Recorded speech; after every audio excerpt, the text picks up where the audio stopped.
पंजाब का इतिहास उठा करके देख लीजिए, पंजाब वो स्टेट रही है जो 150 साल अगर देश गुलाम रहा है तो पंजाब केवल 50 साल गुलाम रहा है मुगलों से। जब पूरा देश सरेंडर हो चुका था, पूरे भारत ने सरेंडर किया था, तो पंजाब ने लोहा लिया था और मुगलों का रास्ता बंद किया था।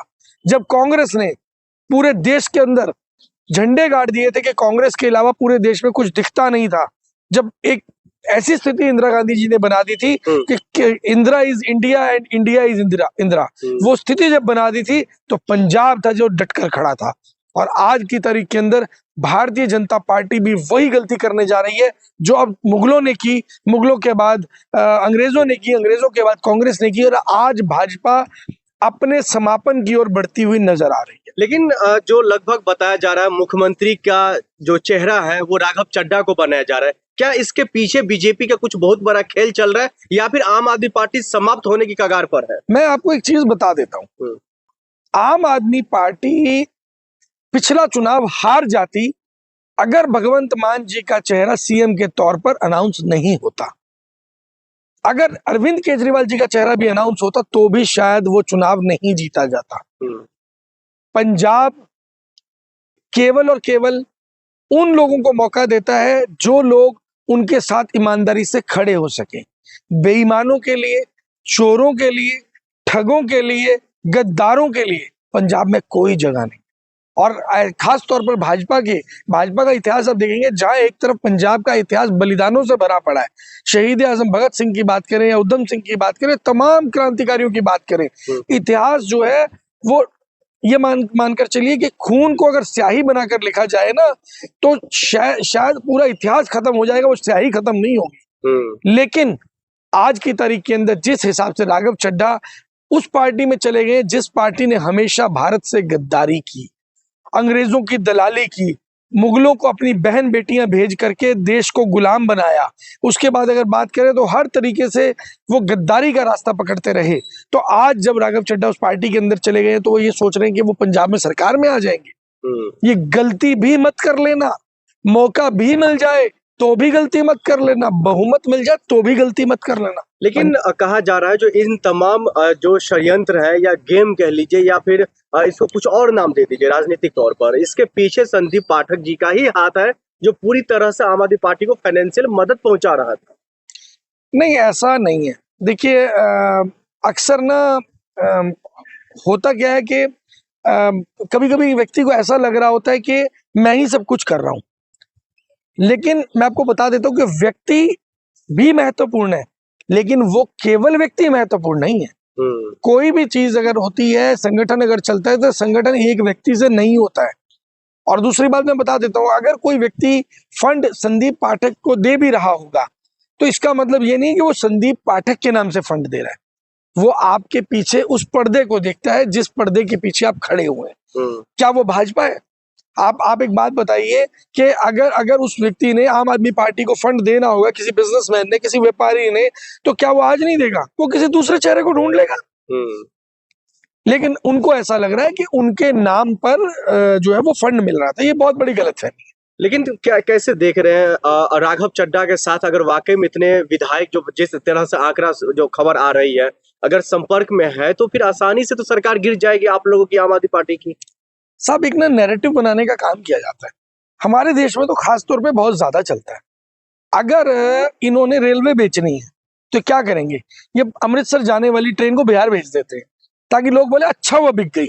ये ट्रेन जो है ना वो अमृतसर वाली जो है ना बिहार पहुंच जाती थी, बिहार वाली अमृतसर पहुंच जाती थी। ऐसे ही ये नैरेटिव बनाने का काम करते हैं। जैसे अरविंद केजरीवाल जी के लिए दिल्ली में नैरेटिव बनाने का काम किया, वो जी शराब घोटाला, शराब घोटाला, शराब घोटाला। सीएजी रिपोर्ट में क्या निकल के आया? उस शराब नीति से दिल्ली को रेवेन्यू में बहुत भारी लाभ हुआ और कोर्ट ने उनको बाइज्जत बरी कर दिया। लेकिन जो नैरेटिव बनाती है भाजपा एक वेल ऑर्गेनाइज्ड कंपनी है, पार्टी नहीं है, एक वेल ऑर्गेनाइज्ड कंपनी है। और जिसको चलाने के लिए जो महारथी करप्ट लोग चाहिए होते हैं वो लोग ऑलरेडी भाजपा के अंदर हैं। तो इसी कड़ी के अंदर जब ये नैरेटिव बनाया जा रहा है कि पंजाब के अंदर सरकार गिर जाएगी, 63 एमएलए संपर्क में, अरे भाई 63 संपर्क में तो 6 को ही लाके खड़ा कर लेते मंच पे जब प्रेस कॉन्फ्रेंस कर रहे थे। भारतीय जनता पार्टी ने दिल्ली में क्या किया था वही रिपीट होने जा रहा है। मेरा जो अंदेशा है, दिल्ली के अंदर लगभग चुनाव से 1 साल पहले अरविंद केजरीवाल जी को अरेस्ट कर लिया गया था, क्योंकि वो 1 साल का समय वो समय होता है जिस वक्त में रणनीति पे काम होता है, ग्राउंड पे भी काम होता है, स्पीड बढ़ जाती है, सभी पार्टियों की अलग अलग एक्टिविटीज होती हैं, चुनाव की जितनी भी प्रक्रिया उस सबको पूरा करने का काम, किसको टिकट देना है, किसको नहीं देना, वो सारा काम करने का जो समय होता है वो वही होता है। और सबसे बड़ी बात, आज जब संदीप पाठक भारतीय जनता पार्टी में गए हैं तो कहीं ना कहीं एक ये भी सवाल खड़ा होता है कि कहीं ऐसा तो नहीं था कि जो टिकट दिल्ली में बांटे गए और ये सेटिंग कहीं दिल्ली चुनाव से पहले से तो नहीं चल रही है। ये भी कहीं ना कहीं एक डॉट जो है वो कनेक्ट होने की तरफ जा रहा है, और सेम चीज अब जो है पंजाब के अंदर होने जा रही है। लेकिन सर, जहां तक कि छापेमारी की बात है, सवाल मेरा ये था, जो अब अरविंद केजरीवाल पर सीबीआई और ईडी की छापे की बातें हो रही है, उसी पे आ रहा हूँ। हाँ, तो मैं वही बताना चाह रहा हूँ कि अभी क्या होने वाला है। केवल छापे नहीं मारे जाएंगे, अरविंद केजरीवाल जी को अरेस्ट करके जेल में डालने की दोबारा से तैयारी हो रही है। ना केवल अरविंद केजरीवाल जी को, मनीष सिसोदिया जी को, भगवंत मान जी को, ये जितने भी लीडरशिप है उनको अरेस्ट करके दोबारा से जेल में डाल करके पंजाब को हाईजैक करने की, पंजाब को तबाह करने की, पंजाब की उपजाऊ जमीनों को खाने का षड्यंत्र, पंजाब के युवाओं के भविष्य को खाने का षड्यंत्र भारतीय जनता पार्टी रचती हुई नजर आ रही है।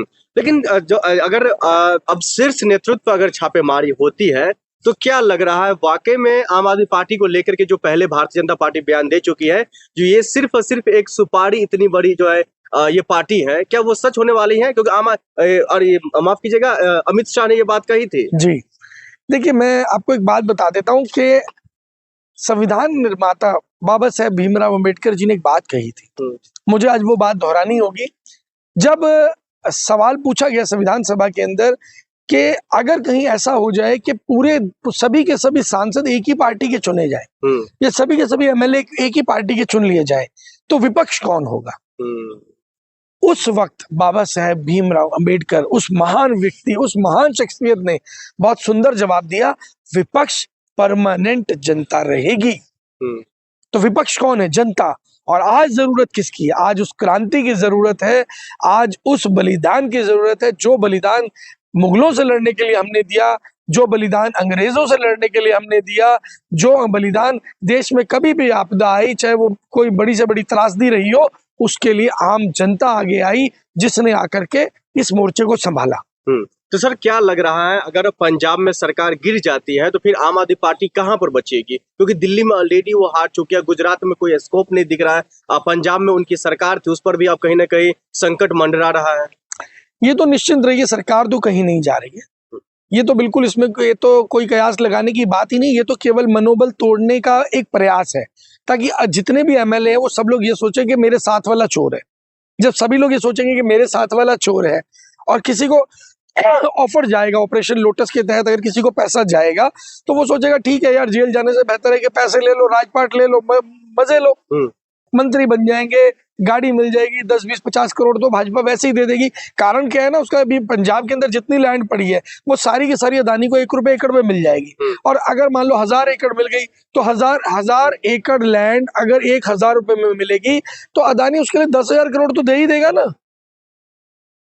1000 रुपए में 1000 एकड़ लैंड मिलेगी जिसकी कीमत 1 लाख करोड़ होगी तो 10,000 करोड़ दे देगा। 10,000 करोड़ में 1 लाख करोड़ की अगर लैंड मिलती है तो भाई वो क्यों नहीं देगा? और 10,000 करोड़ में बहुत कुछ हो जाता है। तो क्या आप मानते हैं जो अभी 7 से 8 जो राज्यसभा सांसद 10 में से जो भारतीय जनता पार्टी में शामिल हो गए वो सब के सब डरे हुए थे?